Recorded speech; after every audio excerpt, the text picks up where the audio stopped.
Havia batalhas em famílias que não começavam com gritos. Algumas começavam em completo silêncio, onde cada palavra tinha peso e cada olhar carregava um aviso não dito. Meu nome é Alyssa Bennett e eu moro em Rochester, Nova York. Eu nunca imaginei que minha vida se tornaria uma história, daquele tipo sobre o qual as pessoas cochicham, baixam a voz e desviam o olhar. Mas aqui estou eu. Meus pais me processaram. Eles me processaram na semana seguinte à leitura do testamento da minha avó. Sem portas batendo, sem confrontos dramáticos, apenas documentos entregues à minha porta, organizados e oficiais, trazendo a mensagem de que minha própria família acreditava que eu havia tomado algo que deveria ter pertencido a eles. Eles achavam que eu entregaria o que recebi. Achavam que eu desmoronaria no momento em que exigissem. Acreditavam que eu não tinha força para me manter sozinha. O que eles não sabiam era que minha avó tinha previsto tudo muito antes de mim. Ela entendia o formato das intenções das pessoas, como o amor pode se distorcer quando o dinheiro entra na sala. Ela se preparou para isso. Ela se preparou por mim. No dia em que abri o envelope e vi os nomes dos meus pais impressos acima do meu como parte contrária, algo dentro de mim não quebrou. Solidificou. Porque foi naquele momento que percebi a verdade: algumas famílias não te pedem de uma vez. Elas te pedem escolha por escolha, palavra por palavra, traição por traição. Esta é a história do que aconteceu depois daquele momento. Se você quiser saber como tudo se desenrolou, fique mais um pouco. Prometo que isso vai te fazer pensar sobre o que lealdade e amor realmente significam. Cresci em uma casa onde o amor não era distribuído igualmente. Meus pais sempre encontravam maneiras sutis de deixar claro quem realmente importava. Eu era a filha mais nova, mas não a querida. Meu irmão, Lucas Bennett, e desde que me lembro, era descrito como promissor. Se ele falava, as pessoas ouviam. Se queria algo, era dado. Se falhava, criavam desculpas para suavizar o peso da decepção. Comigo, não havia desculpas. As expectativas eram rígidas, mas a afeição era escassa. Passei a maior parte da minha infância observando, tentando entender o que tornava alguém digno de carinho naquela casa. Mamãe tinha uma voz suave quando falava com Lucas, e sempre havia uma doçura em sua expressão quando olhava para ele. Nunca vi esse olhar direcionado a mim. Papai certa vez disse a um amigo da família que Lucas seria o orgulho da nossa casa. Eu estava ali quando ele disse isso. Ele não percebeu e, se percebeu, fingiu não ver. Aprendi cedo que eu estava presente, mas não era vista. Eu existia nos espaços que sobravam depois que Lucas terminava de brilhar. Lucas era incentivado a explorar tudo: times esportivos, clube de debates, aulas particulares, programas de preparação para a faculdade. Mamãe e papai se sentavam à mesa de jantar revisando seu progresso e planejando seu futuro enquanto eu lavava a louça ali perto. Eu tentava ir bem na escola. Eu estudava até tarde da noite, esperando que, se minhas notas fossem altas o suficiente ou se eu me esforçasse o bastante, alguém finalmente olharia para mim da mesma forma que olhava para Lucas. Quando mostrei à minha mãe uma redação com uma nota alta, ela apenas assentiu educadamente e a colocou no balcão sem sequer olhar de novo. Quando Lucas trazia algo parecido, era exibido com orgulho na porta da geladeira. A distância entre nós não era barulhenta e não envolvia gritos. Era um tipo silencioso de distância, o tipo que se forma quando a atenção se torna uma moeda que você aprende que não pode pagar. Eu guardava meus sentimentos para mim. Aprendi a me mover em silêncio pelos cômodos da minha própria casa. Havia apenas uma pessoa que via através de tudo aquilo: minha avó, Eleanor Bennett. Ela era mãe do meu pai e morava a poucos minutos dali.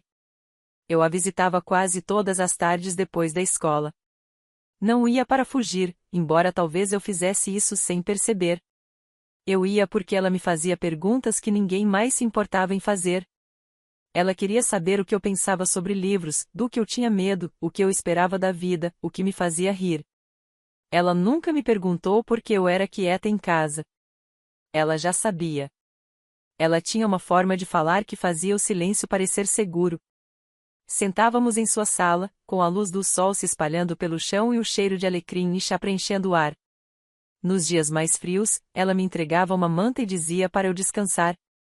Lembro-me de uma noite em que ela me disse que ser ignorada não significava ser indigna. Disse que, às vezes, aqueles que são ignorados criam raízes, raízes que outros não enxergam, mas que são fortes o suficiente para mantê-los firmes quando as tempestades chegam. Eu não compreendia totalmente na época, mas guardei suas palavras mesmo assim. Elas eram o mais próximo de proteção que eu tinha. Conforme fui crescendo, a distância dentro de casa não diminuiu. Lucas era elogiado por conquistas que eram esperadas dele, enquanto as minhas eram tratadas como acidentes. Aprendi a viver sem esperar reconhecimento. Mas meu relacionamento com minha avó só se aprofundou.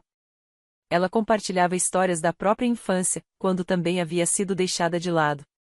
Me ensinou a cozinhar suas receitas favoritas, a dobrar lençóis corretamente, a administrar economias, a falar com firmeza mesmo quando minha voz queria tremer.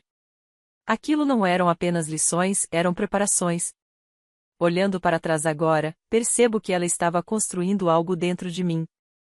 Ela me dava força pedaço por pedaço, de forma suave e silenciosa, sem chamar atenção. Era o tipo de força que não se anuncia, mas se revela quando é necessária. E mais tarde, quando tudo desabou na minha família, essa força seria a única coisa que me restaria para me manter em pé. Anos depois, quando eu já estava estabelecida em Rochester e vivendo sozinha, minha vida parecia muito diferente daquela da casa onde cresci. Eu alugava um pequeno apartamento perto de Glen Park, trabalhava em um centro de saúde comunitário e, na maior parte do tempo, ficava na minha. Independência era algo que eu precisava aprender devagar. Eu não recebia ligações de feriado nem mensagens para saber como eu estava, a menos que fossem sobre aparências ou encontros de família. Lucas, de vez em quando, mandava atualizações sobre a carreira, quase sempre repassadas pela mamãe. Eu nunca esperava carinho, apenas formalidade, e aprendi a viver com essa distância. Foi nesse período que Lelanar começou a adoecer. O declínio parecia gradual no início, alguns compromissos perdidos, momentos de esquecimento, mas eu vi algo diferente em seus olhos quando a visitei numa tarde de outono. Ela estava sentada em seu jardim, aquele que podava toda semana, e observava as árvores como se procurasse algo que já não conseguia alcançar completamente. Quando olhou para mim, ela sorriu, mas havia uma suavidade, uma fragilidade que eu nunca tinha visto antes. Senti meu peito apertar, porque ela sempre fora a única força constante na minha vida, e agora até isso parecia incerto. Comecei a dirigir para visitá-la todos os fins de semana. Às vezes levava compras. Outras vezes apenas sentava ao seu lado enquanto ela descansava. A rotina parecia natural, quase instintiva, como se eu tivesse me preparado para aquele papel por toda a minha vida. Ela me contava histórias de sua juventude, pequenos pedaços de história que soavam como lições envoltas em humor delicado. Eu ouvia atentamente porque sabia que havia significado em cada história que ela escolhia compartilhar. Eu queria lembrar sua voz, não apenas suas palavras. Mamãe e papai a visitavam de vez em quando, mas a presença deles sempre parecia programada, encaixada entre obrigações ou compromissos sociais. Lucas visitava ainda menos, e quando aparecia agia como se tivesse carregado o peso do mundo até a porta dela. Ficava tempo suficiente para tirar fotografias ajudando na cozinha ou ajeitando sua manta, e ia embora cedo para reuniões ou eventos. Elelanar nunca comentava, mas seu silêncio carregava compreensão. Ela via tudo sem precisar reagir. Com os meses, sua saúde piorou de forma mais intensa. O médico recomendou cuidados paliativos, e eu fui quem ficou ali durante as noites mais longas. Elelanar dormia bastante, a respiração firme, porém suave. Havia momentos em que ela acordava, me olhava com os olhos límpidos e apertava minha mão como se quisesse me lembrar que o amor podia ser dito sem uma única palavra. Numa noite, com a casa em silêncio, ela sussurrou: "Você sabe quem você é. Não deixe que eles decidam isso por você." Eu prometi que não deixaria, mesmo sem entender completamente o que ela queria dizer naquela hora. Quando ela se foi, foi de maneira suave. O quarto parecia imóvel, como se o mundo tivesse pausado para reconhecer sua partida. Fiquei ao lado dela por muito tempo, porque eu não estava pronta para deixar ir a única pessoa que realmente me fez sentir vista. O silêncio ali era diferente do silêncio da minha casa de infância. Aquele era o silêncio do luto, não do vazio. O funeral foi realizado na pequena igreja de pedra perto da casa dela.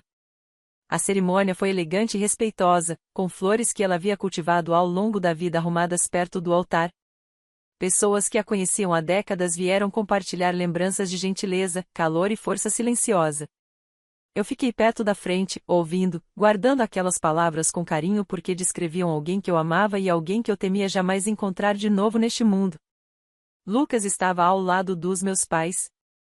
Eles cumprimentavam os convidados com expressões ensaiadas de simpatia e dignidade.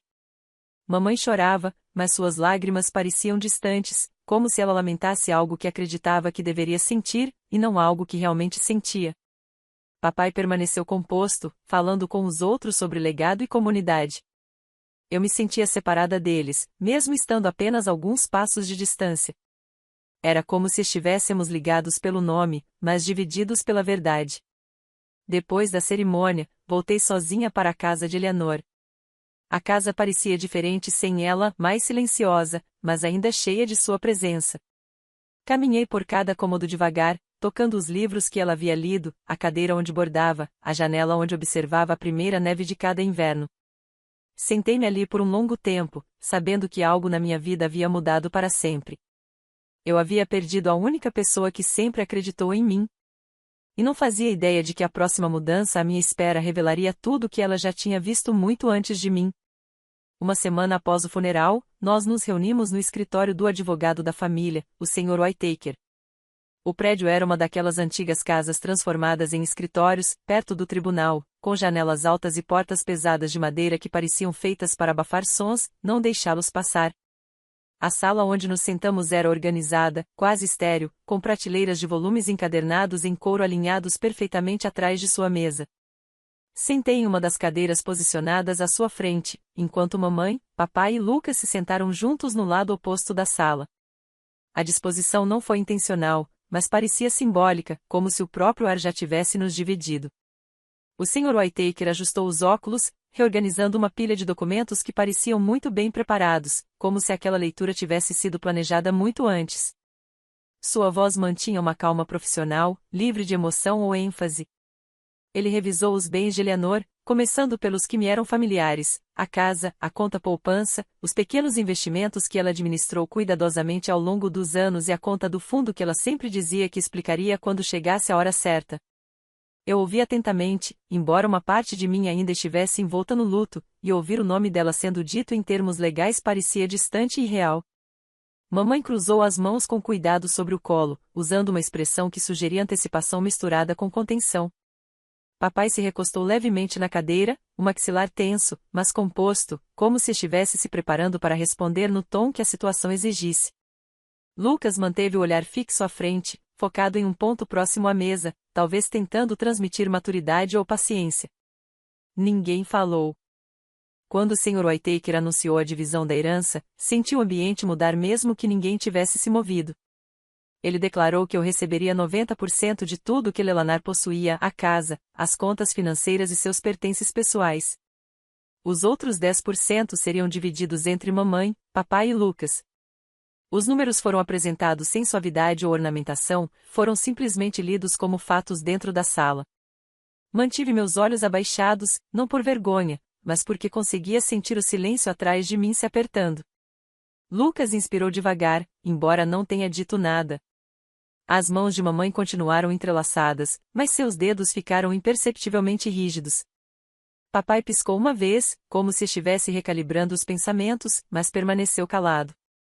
Não houve vozes elevadas, protestos imediatos ou acusações. A ausência de reação pesou mais do que qualquer explosão poderia ter pesado. Era o tipo de silêncio que carrega a história. O Sr. Whittaker continuou, explicando que Eleanor havia deixado cartas pessoais que seriam entregues depois, de forma privada. Seu tom permaneceu neutro quando acrescentou que o fundo continha uma cláusula de proteção padrão para ser aplicada caso houvesse qualquer contestação. Ele não detalhou além disso, e notei seus olhos pousarem brevemente em mim, não em alerta, mas em reconhecimento. As palavras eram simples: o fundo contém uma provisão protetiva caso haja contestação. Nada mais. Ninguém pediu esclarecimentos, embora fosse possível sentir as perguntas surgindo por trás de cada expressão controlada. O silêncio se estendeu novamente, não vazio, mas calculado. Mamãe finalmente agradeceu ao advogado, com uma voz gentil, educada, quase excessivamente medida. Papai acenou com a cabeça uma vez. Lucas se levantou. Quando se ergueu, porém, seus movimentos foram mais lentos, como se estivesse processando informações que precisavam de tempo para sedimentar. Saímos do escritório juntos, mas não realmente juntos. O corredor parecia estreito, o ar denso. Do lado de fora, o céu de inverno era de um cinza apagado que deixava tudo parecer mais plano. Mamãe comentou sobre marcar outro jantar de família em breve. Papai mencionou a viagem de volta para casa. Lucas não me olhou. Eu também não tinha nada para dizer, não por frieza, mas porque aquele momento já havia exposto uma fratura profunda demais para ser ignorada. Voltei ao meu apartamento naquela noite com o envelope contendo os documentos iniciais da herança guardado com cuidado na bolsa. Sentei-me à mesa da cozinha, deixando o silêncio retornar. Não havia triunfo no que havia acontecido, apenas uma sensação de inevitabilidade, como se a verdade finalmente tivesse surgido de um modo que não poderia mais ser moldado ou suavizado. O que nenhum de nós disse naquele dia foi que aquilo era apenas o começo. As semanas que se seguiram estavam longe de ser tranquilas. No início, não houve gritos, nem confrontos diretos, apenas uma atmosfera que mudava aos poucos, até que cada conversa parecesse caminhar sobre um lago congelado prestes a rachar sob meus pés. Minha mãe começou a ligar com mais frequência, a voz carregando uma suavidade que soava ensaiada, como se ela tivesse repetido cada frase antes de discar. Perguntava como eu estava lidando com tudo, comentava o quanto a perda tinha sido difícil para todos nós e, depois de uma pausa longa o suficiente, conduzia a conversa para o que realmente queria discutir. Dizia que talvez fosse mais saudável para todos se a herança fosse ajustada para refletir um certo equilíbrio na família. Evitava usar a palavra justiça, mas ela pairava no silêncio de qualquer forma. Meu pai foi menos sutil. Insistia que devia haver algum mal-entendido no testamento, que Elanar jamais teria pretendido algo tão desigual. Falava como se estivesse me explicando algo sensato, razoável, algo com que eu naturalmente deveria concordar. Seu tom carregava o peso da expectativa que me acompanhou por toda a vida, a de que eu acabaria cedendo. Eu ouvi, mas não cedi. Lucas entrou na conversa pouco depois, embora com outra abordagem. Enviou longas mensagens dizendo que a distribuição havia criado uma tensão desnecessária, insistindo que eu estava na melhor posição para fazer a coisa certa. Afirmou que não era sobre dinheiro, mas sobre unidade. Quando não respondi como ele esperava, acusou-me de deixar o luto distorcer meu julgamento. Segundo ele, eu estava sendo egoísta, uma palavra que soava familiar, como um rótulo que passei anos tentando arrancar. As conversas foram se tornando mais incisivas.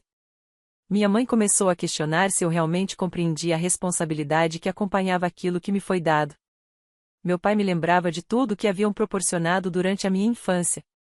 Lucas dizia que eu estava repetindo o ciclo de distanciamento emocional que havia prejudicado a família desde o início. Cada troca apertava algo dentro de mim, não exatamente raiva, mas uma espécie de clareza cansada. Eu havia previsto resistência, mas ainda assim esperava algo melhor. Recusei cada pedido, não por ignorar a magnitude da herança, mas por entender exatamente por que ela havia sido confiada a mim.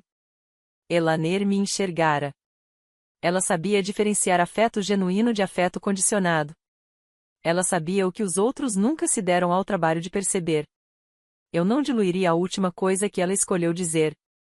O tom mudou quando eles perceberam que eu não negociaria. As ligações ficaram mais curtas e mais duras. As pausas se transformaram em interrupções frias. Lucas parou de tentar me convencer e passou a listar tudo o que acreditava ter sido negado a ele na vida. Meu pai disse que eu estava destruindo a família. Minha mãe perguntou se eu conseguiria viver comigo mesma se essa fosse a forma como nossa história terminasse. Uma noite, abri minha caixa de correio e encontrei um envelope grosso, com meu nome completo impresso na frente em letras pretas e precisas. Dentro estavam documentos registrados no Tribunal do Condado. Eles haviam contratado um advogado e estavam contestando formalmente o testamento, solicitando uma redistribuição do patrimônio com base no que chamavam de direito razoável. Sentei-me à mesa da cozinha, a mesma onde eu e Elaner costumávamos rir juntos, dividindo doces no café da manhã durante manhãs tranquilas. Espalhei os papéis à minha frente enquanto o ambiente se preenchia com o zumbido constante da geladeira. Não houve choque, apenas um suspiro lento e pesado. Eu sabia que era para isso que caminhávamos desde o momento em que o testamento foi lido. Cada conversa tinha sido um passo em um caminho já traçado. Eles escolheram transformar aquilo em uma batalha, então eu lutaria. Peguei o telefone e liguei para uma advogada. No dia da audiência, o ar na sala parecia denso, como se ninguém conseguisse respirar direito.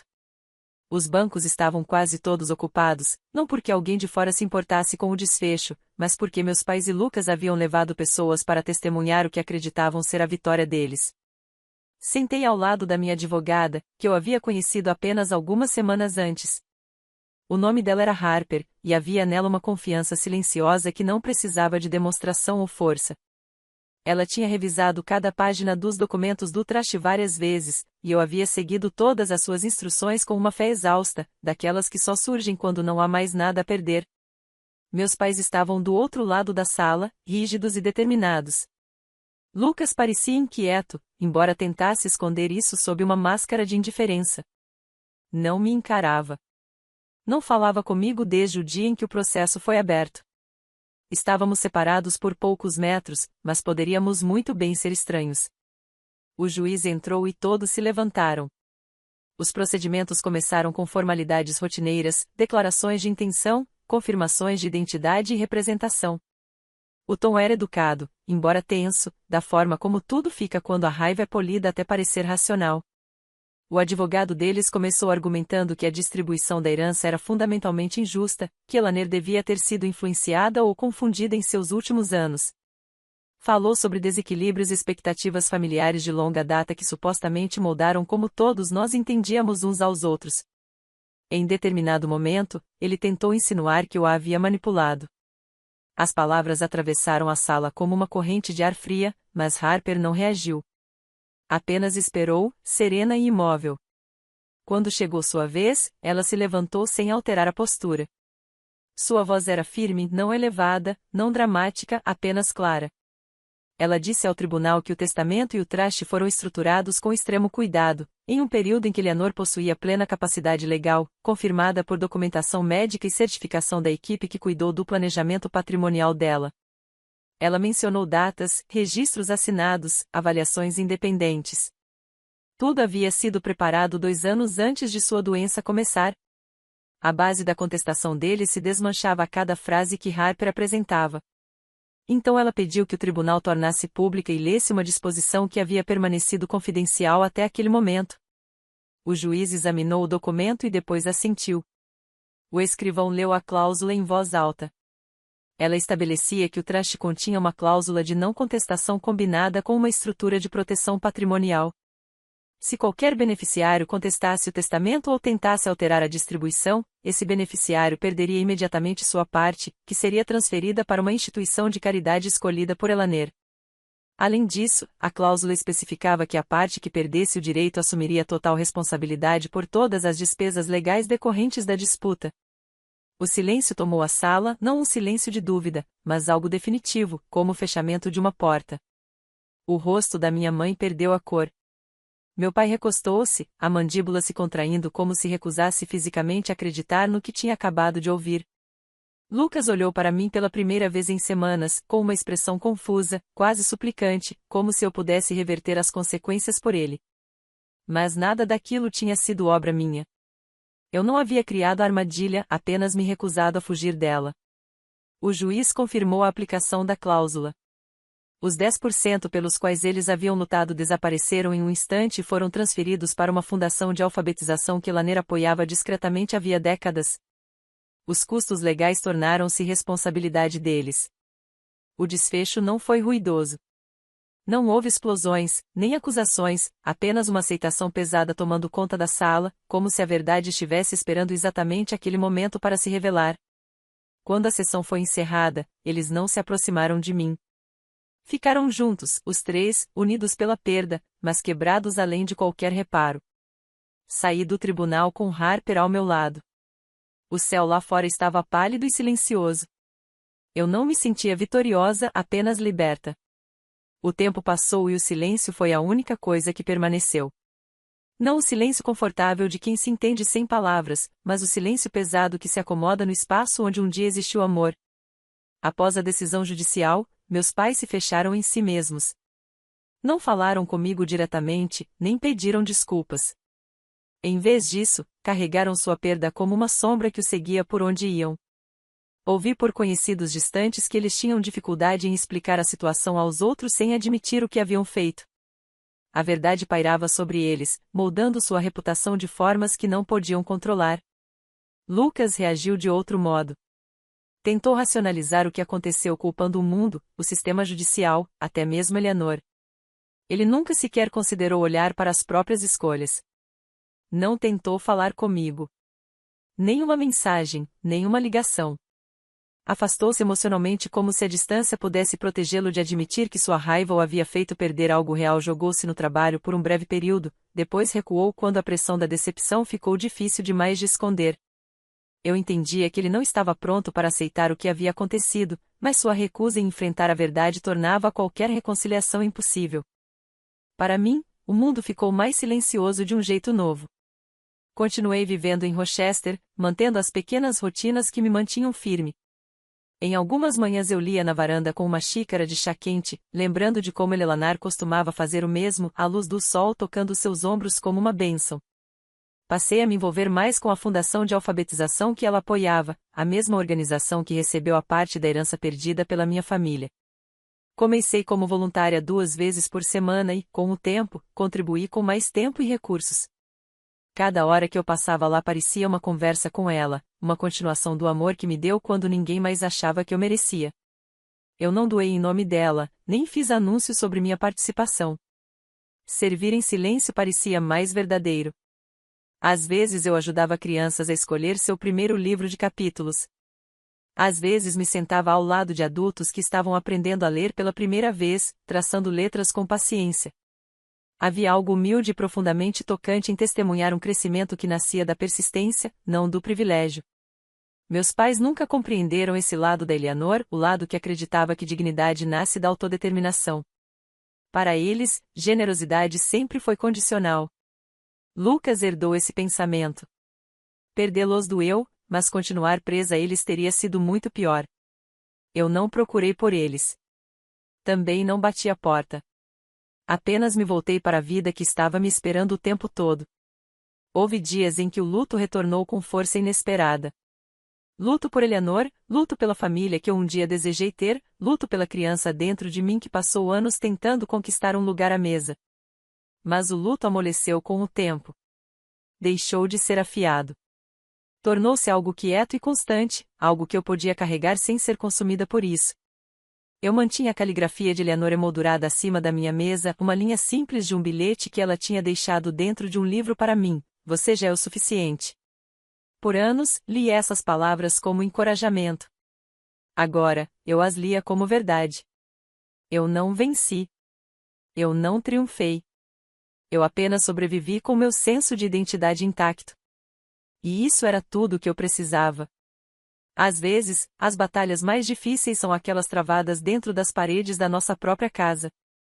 Amor não desculpa feridas, e lealdade não exige abandono de si mesmo. Eleanor compreendia que proteção é uma forma de amor, especialmente quando aqueles que esperamos que nos amem escolhem não fazê-lo. Força nem sempre parece confronto. Às vezes, força é saber ir embora, escolher paz em vez de aprovação, e construir uma vida fundada na dignidade, não na permissão. Obrigada por ouvir minha história até o fim. Agradeço seu tempo, sua presença e sua disposição em acolher as emoções que ela carrega. Toda história de família é complicada, e talvez algo na minha tenha ecoado com as suas experiências. Se você tiver pensamentos, reflexões ou jornadas semelhantes, eu ficaria grata em ouvi-las. Sua voz importa.